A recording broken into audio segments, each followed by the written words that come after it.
Was it the right decision for the Baltimore Ravens to pick up Odafe Oweh's fifth-year option? We talk about that and so much more coming up next on this episode of Locked On Ravens.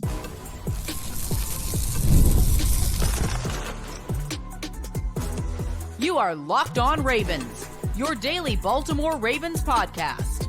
Part of the Locked On Podcast Network, your team every day.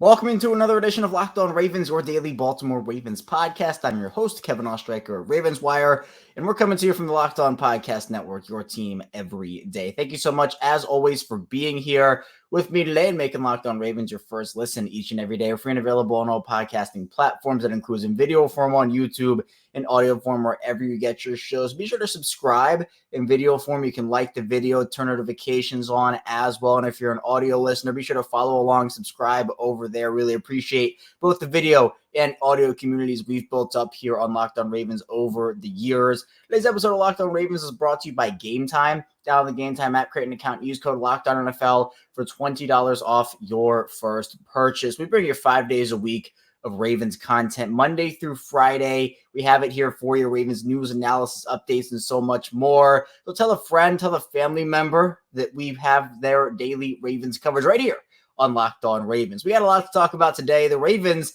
news just keeps coming down the pipeline. The Ravens picking up officially Odafe Oweh's fifth-year option on Tuesday. We went live right here on Locked On Ravens talking about it. We do some bonus content as well. We go live after every piece of Ravens big news and after games. We're going to get to the games obviously in a couple months, but went live to talk about the Odafe Oweh fifth-year option. So if you didn't see the instant live reaction, you can go back and watch or listen to that. The playbacks are always available after we go live. We're going to be talking about, is it the right decision to pick up Oweh's fifth-year option or not? We'll get into some of the pros, some of the cons, and then we'll make a decision, and I'll give my stance at the end of the segment. Then we'll get into Ravens rookie roles. Man, the triple R's there. Try saying that 3 times fast. Ravens rookie roles, Ravens rookie roles, Ravens rookie roles. Okay, maybe it's not that hard, but regardless, we're going to be talking about it in the second part of the show. Are guys going to get starting opportunities? Is there going to be developmental roles for guys? Not a lot of rookie playing time. We'll talk about that and just what the Ravens honestly need from some of these guys in their rookie seasons. And finally, we'll get into a big question that I've seen a lot on social media over the last couple of days, especially after the draft is done. Will the Ravens sign veterans? What positions could they sign veterans at? Obviously, the comp pick formula no longer is impacting free agent signings. You're not giving up a comp pick if you sign an unrestricted free agent or a guy that you can go out and get now. Everybody does not count against that formula. So we'll be talking about that as well. Let's get into the Oweh situation, though. Again, Baltimore officially picks up Odafe Oweh's fifth-year option. Now, that's coming in at $13.2 million. It's not a little amount of money, right? That's a pretty decently sized commitment to Odafe Oweh. Now, let's just go over his stats real quick. 99 total tackles in 3 years, 13 sacks in 3 years, has a 3 sacks sandwiched in by 2 5-sack seasons. 5 sacks in his rookie season, 3 sacks last year, and then 5 sacks in 2023. So I guess technically that was last year. So rookie year, 5 sacks, second year, 3 sacks, third year, 5 sacks. Hopefully he does not go back down to 3. This is a big commitment by the Ravens to go out there. And again, there's a lot to unpack with this decision. And something we talked about on the live show is that edge is a premium position. And when you have premium positions, the markets go up and up and up and up and up. So even just like the base value for an average player, those go up as not only the position gets better, but the salary cap goes up, those numbers inflate, and then that causes the contracts to inflate. For Odafe Oweh, a guy who, in my opinion, he's shown some stuff. I think last year was a big year for him in year 3. And while, again, 5 sacks is not this huge number, to me, edge rushers, outside linebackers, they get judged too harshly, in my opinion, on just their sack numbers. Oweh brings you something to the table with the sacks. Now, obviously, he's not the best pass rusher in the league, but he does bring you a couple of other things in terms of some pressures.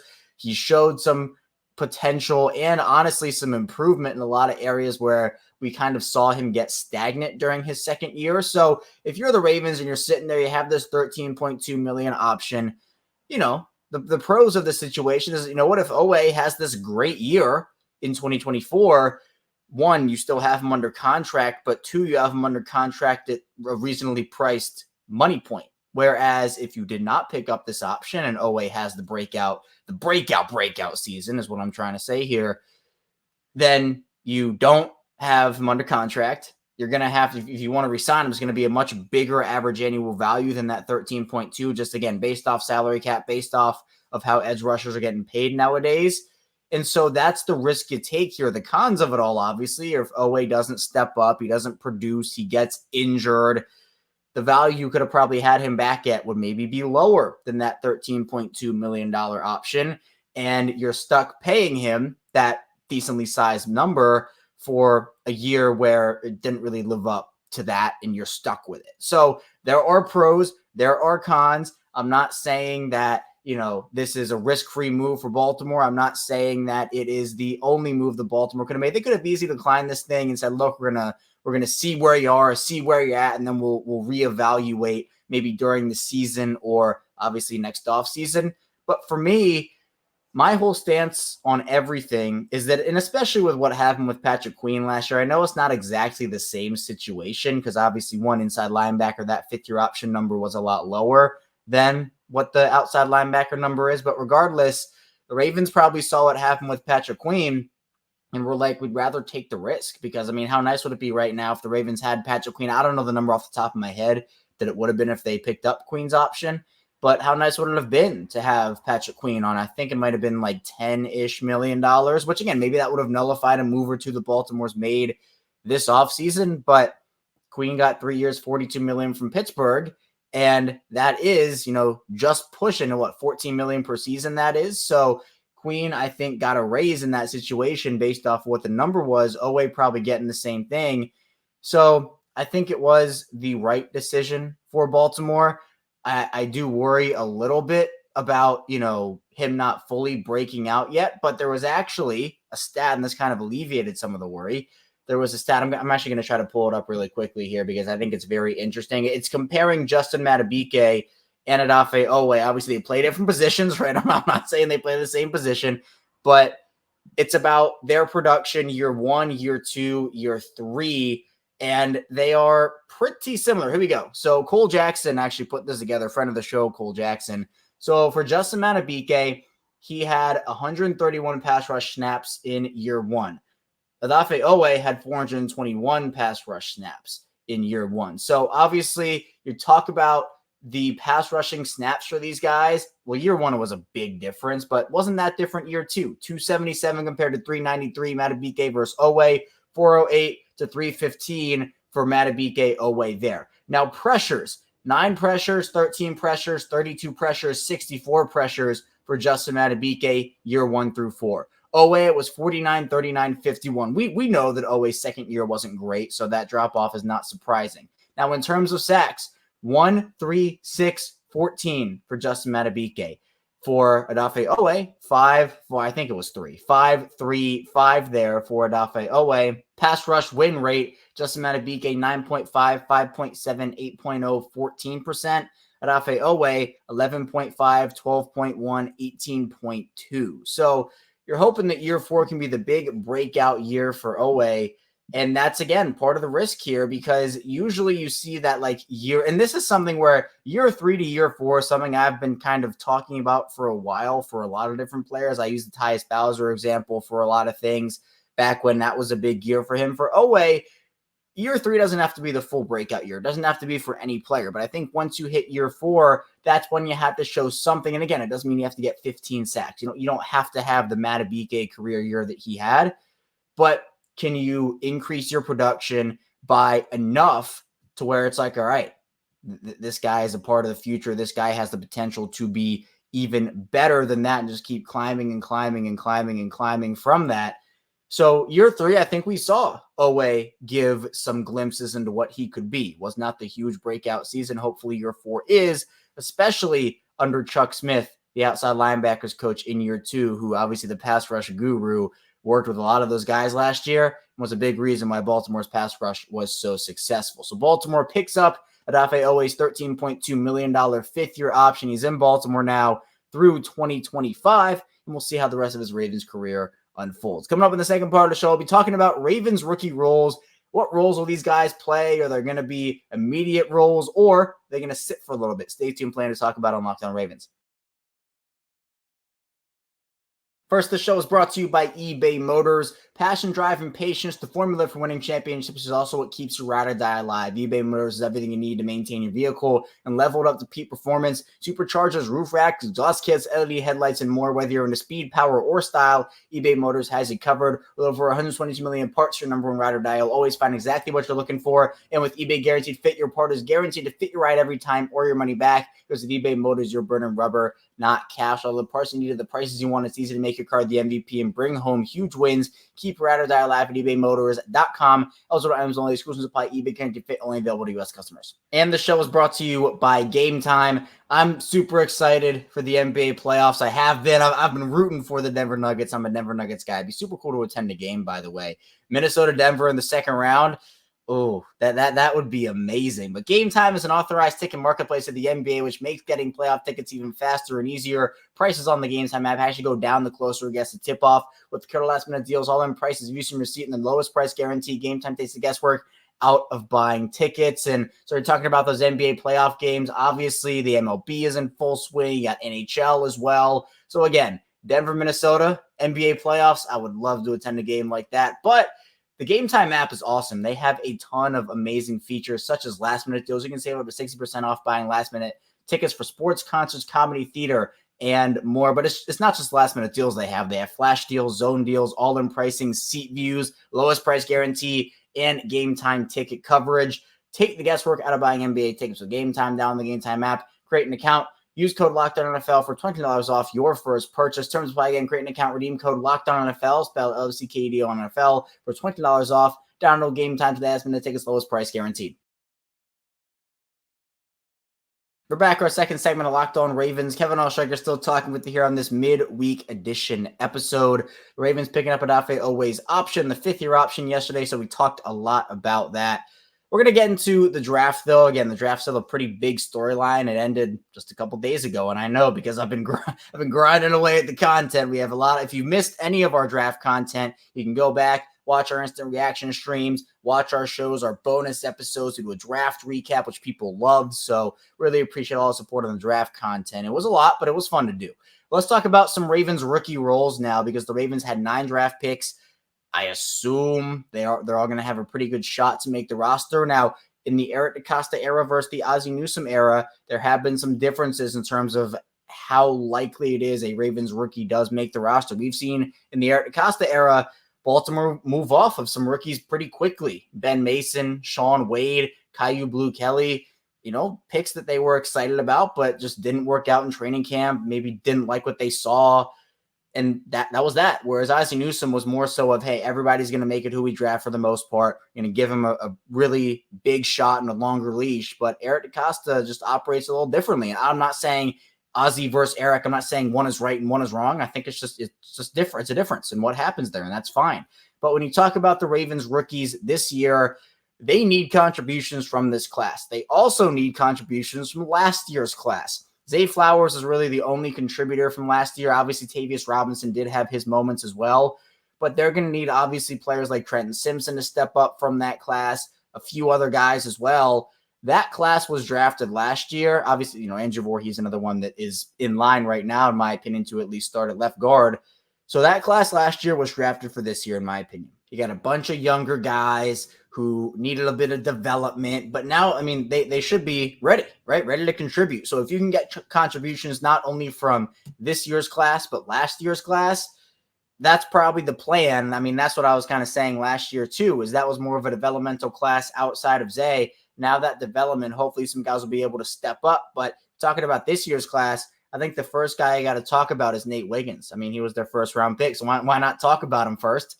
A player that I think is going to have an immediate role. Now, that doesn't mean he's going to be number 1 on the depth chart. He's going to be number 3, right behind Brandon Stevens and Marlon Humphrey. But that doesn't mean that he's not going to have a role and he's just going to sit on the bench. The NFL has moved, honestly, to, a bunch of 3 wide receiver sets, 4 wide receiver sets, and just positionless defense. But Baltimore has always been a team, and I've said this very often. If you're at Every Day, you've heard me say it time and time again. They love 3 cornerback rotations. They love rotating guys in and out, keeping guys fresh, and making sure that, you know what, if there are heavy personnel looks wide receiver wise, the Ravens have enough both on the outside and in the slot. So I think Nate Wiggins is going to play a huge role in year one. I'd anticipate him to slot right in and get immediate playing time. Again, is he going to be, you know, when they announce the starters, is he going to be a starter per se? Maybe not. You know, if the Ravens announce 3 corners, yeah, sure, he will be. But, you know, 3 outside guys, but they're probably not. It's just going to be Marlon and Brandon Stevens. So, and then again, injuries happen. Obviously, again, I'm going to knock on, you hear me knocking there, not knocking on the wood that no injuries happen for Baltimore. But if that is the case, we saw Ronald Darby step up a lot in that third corner role last year when Marlon went down. Wiggins would have to be the same. Now, his speed is such an asset where the Ravens can use him against speedier wide receivers. You know, the Chiefs get Xavier Worthy. They bring in Marquise Brown. The AFC North has a bunch of speedsters in it. Wiggins has a skill set, and while I think he can match up with pretty much anybody, I mean, maybe some bigger like DK Metcalf, AJ Brown types might give him a little bit of trouble just because of, you know, his frame. I still think you can line him up against mostly anybody, but the speed personnel packages, I think, is what he's going to be a big part of. Now, Roger Rosengarten, I expect him to start. Again, he's not going to be handed the right tackle job. You know, he's going to have to earn it. Obviously, Daniel Falele is going to be competing for it, a bunch of others as well. But I think Rosengarten will ultimately win it, and that's the production. That's the contribution. That's the role for Roger Rosengarten there. Again, he ran a sub 540 at the combine. The frame and the anchor, it's a little, leaves a little to be desired, but the Ravens believe that, I believe this will happen again next offseason, where on a full NFL strength program, full first NFL offseason next year, those guys will be able to fill out their frames a little bit. Might be a little dicey this year, but I think next year they'll get it all figured out there. So again, I expect Rosengarten to win that job. You're talking about Adisa Isaac next. I'm not expecting a huge role from Adisa Isaac this year. Again, injuries happen. Maybe something happens and Isaac has to step into a bigger role. But if everybody stays healthy, and hopefully that's the case, I expect Kaveh, Odafe Oweh, and David Ojabo to man those top 3 at least outside linebacker spots. Tavius Robinson, honestly, I'd probably expect to start the year on the depth chart over Isaac as well, just because of his ability and what he was able to do last year. A guy that I didn't expect to play a lot last year, but ended up stepping up and playing a decently big-sized role on the Ravens defense. Tez Walker, I expect to have a role as well. I think, you know, early on it'll be more of a deep threat, someone who Lamar can throw the ball up to. He can come down with the catch, but as we've talked about here on Locked On Ravens before, maybe some of those deep routes you were sending Rashad Bateman on, you were sending Zay Flowers on, you can draw those up for Tez Walker, and I think he's better suited. Not that Zay can't run deep stuff, not that Rashad can't run deep stuff, but that's Tez's game for right now. You know, has to clean up a couple things like the drops and whatnot. But in my opinion, I think there will be a role for Tez Walker. Obviously, the top 3 to start the year, I'm fully anticipating it to be Flowers and Bateman, and then Nelson Aguilar probably taking the 3rd wide receiver spot. But Tez Walker, I think, by the even like earlier part of the year, will probably settle into that number 4 spot. Maybe Tylan Wallace shows some people some stuff, but we're running out of time on Tylan Wallace right now, just talking about what he can do as a wide receiver at the NFL level. So I'd expect Tez Walker to take over that number 4 job pretty quickly. Then you're talking about TJ Tampa, someone that, again, I think won't get as much playing time as a Nate Wiggins. If an injury happens, he'll step up a little bit. He'll probably be Baltimore's 4th outside corner. But to me, he can maybe play some safety stuff and do a little stuff here and there. And again, Baltimore likes to find roles for players to play all over the field. The more you can do, the better opportunity you have in not only the Ravens defense, but honestly just any team, right? It's sports, at life, you know, the more you can do, the more of an asset you are. So in my opinion, if Tampa can play that safety role, think it'd be good for him. Rasheen Ali's role early is going to be Keaton Mitchell, right? Be that guy, be the speedster. You can run routes out of the backfield for him as well. But once Keaton comes back, I don't think Rasheen Ali has a role after that. It's kind of like the swapping game. Ali will be in for Mitchell when Mitchell's recovering. When Mitchell comes back, those guys flip-flop. Ali probably becomes a game day inactive. They keep 4 running backs, most likely, I'd assume. And then Ali, again, just becomes the guy that doesn't suit up on game day. So that's probably there. Devin Leary, no role whatsoever. And John Harbaugh Casa made that pretty clear, where he's competing for the number 3 job, whereas Josh Johnson, obviously is going to be the backup for this team. It looks like all signs are pointing that way. For a guy like Nick Samek, I think that he's going to be just a rotational guy, like just a backup center. You can maybe move him to guard. I mean, I think there's potential, but they're not going to necessarily need him. I think there are going to be plenty of other guys on that depth chart that they would put in before him. And that's not me saying that he's a bad player or anything. I'm just thinking, he's a rookie. The Ravens have a bunch of these like meh guys who haven't necessarily stepped up, but they have the potential to. So I just think that he's not going to have a really big role his rookie year. So Sanusi Kane is someone who I could see maybe in a dime linebacker role for the Ravens. He's someone whose physicality jumps off the page, someone who is able to go out there and be good in run support, but the coverage skills just aren't there right now. So if anything, I'd expect him in a dime linebacker role, but again, not a lot of playing time, primarily special teams for him, in my opinion. So I think, again, Baltimore's going to need contributions from the rookie class. There's no doubt about it, and I'm excited to see what they do because there's a lot of talent in that class, 1,000%. Coming up, though, in the final part of the show, we'll talk about the question, will the Ravens sign veterans, and how many guys are they going to try to bring in here? Stay tuned. We've got a lot to get to on Locked On Ravens. First, the show is brought to you by Monopoly Go. All right, game off. We got to pause here to talk more about Monopoly Go. I know what you're saying. Flag on the play. You already talked about that, but there's just so much good stuff in this game. In Monopoly Go, you can team up with friends for time tournaments where you work together to build up each other's boards. The more you win together, the more awesome prizes you unlock, and there's so much to get. Unique stickers you can trade with friends, 2 complete albums for big prizes, cool new playing pieces to travel the boards with, hilarious emojis for taunting friends when you smash their buildings or heist their vaults. Plus, Monopoly Go feels new and exciting every day with constantly changing tournaments and challenges. A ton include their own unique mini games like digging for treasure or a robot Pachinko machine. And there's always new timed events that help you win big, like massive multipliers for everything you win or rent frenzies. There's always something fun to discover in Monopoly Go, so get off the bench and go download it now free on Google Play or the App Store. Game on. We're back here, our final segment of Locked On Ravens. Kevin Ostreicher still here with you. Haven't gone anywhere. It is Wednesday. Really appreciate everybody for, again, tuning in today with us, making Locked On Ravens your first listen each and every single day. We're here for you Monday through Friday, 6 a.m. Eastern time, so you can subscribe in video form and audio form. If you like to watch in video form one day, then you like to listen in audio form another day, you can do that. It's the same show, both audio and video, so you're not missing out on any content there. And it's an exciting time, right? The draft is over. We're getting closer and closer to training camp, to preseason. Then obviously the season will be here before we know it. So we're still 5 days a week, even in the offseason. There's no breaks for us here on Locked On Ravens. Really appreciate all the support. Video form, audio form, social media, subtext. It's been really, really cool to see all the support that I've gotten here. And we're only continuing on up from here. So stick with me here on Locked On Ravens. But let's talk about if the Ravens will sign any veterans.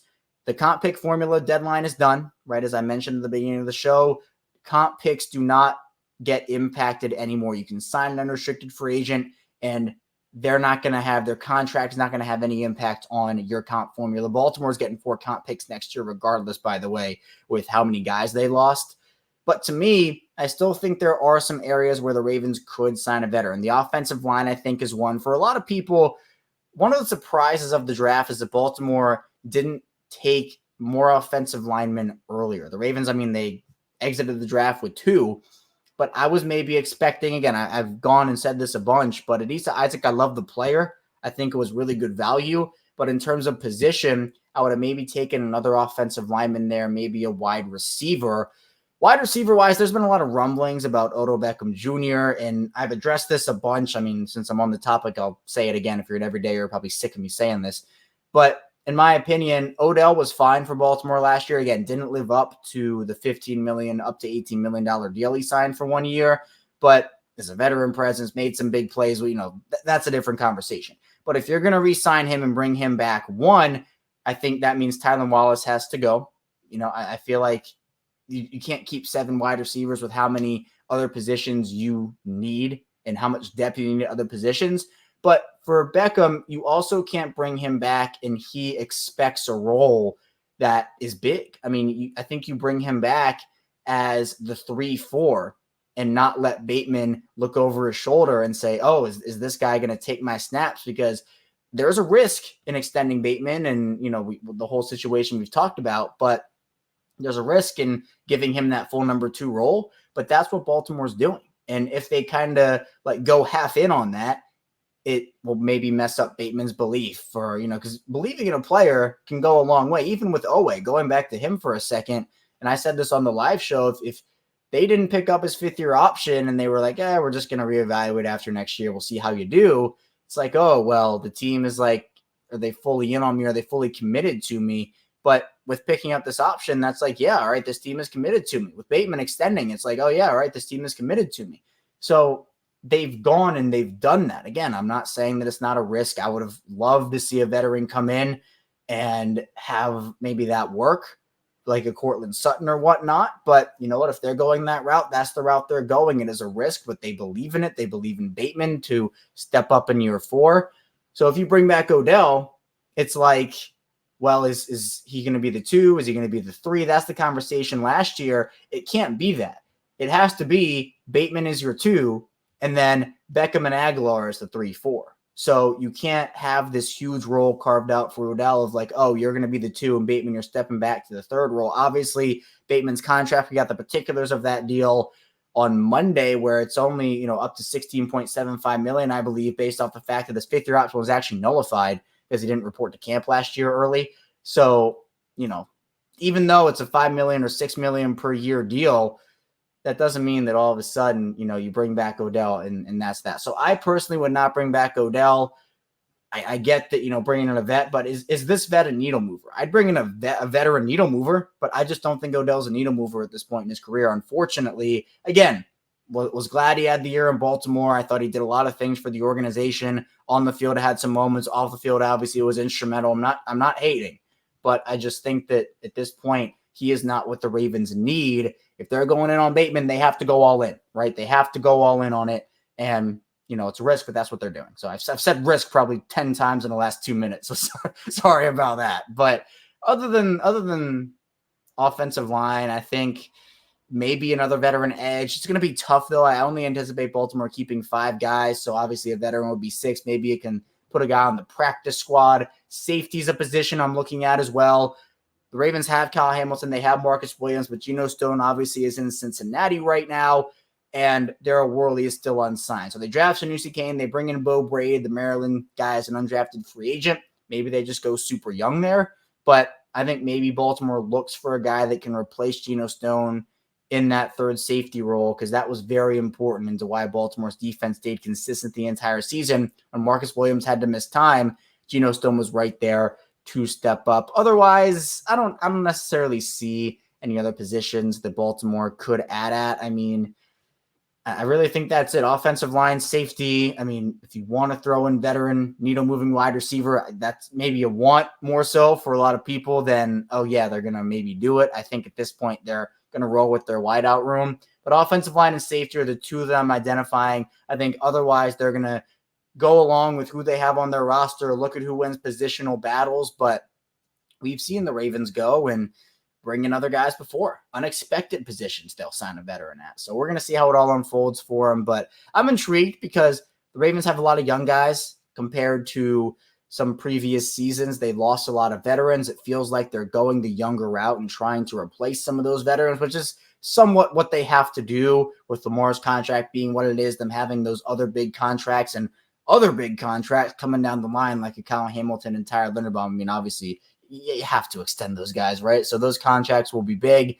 But for veterans, it's not going to cost a ton. I mean, they got Kyle Van Noy, Jadeveon Clowney, Arthur Millette, Ronald Dart. They got all those guys on cheap veteran deals, and they always seem to find 1 or 2 or 3 vets that contribute in a way for them every single offseason after the draft. So I think Baltimore will add some veterans. I know on the offensive line, guys like Dalton Reisner is out there. I know Mekhi Becton just got signed by Philadelphia, but that's not somebody I would have really wanted anyway. But there are options. We're going to see how it all unfolds for him over the next coming weeks and coming months. That's what I have to hear today, though, on Locked On Ravens. Thank you so much for tuning in today. Coming up tomorrow, you know the drill, more Ravens content. So be sure to subscribe, follow along in audio form, video form. I'll see you right back here tomorrow on Locked On Ravens.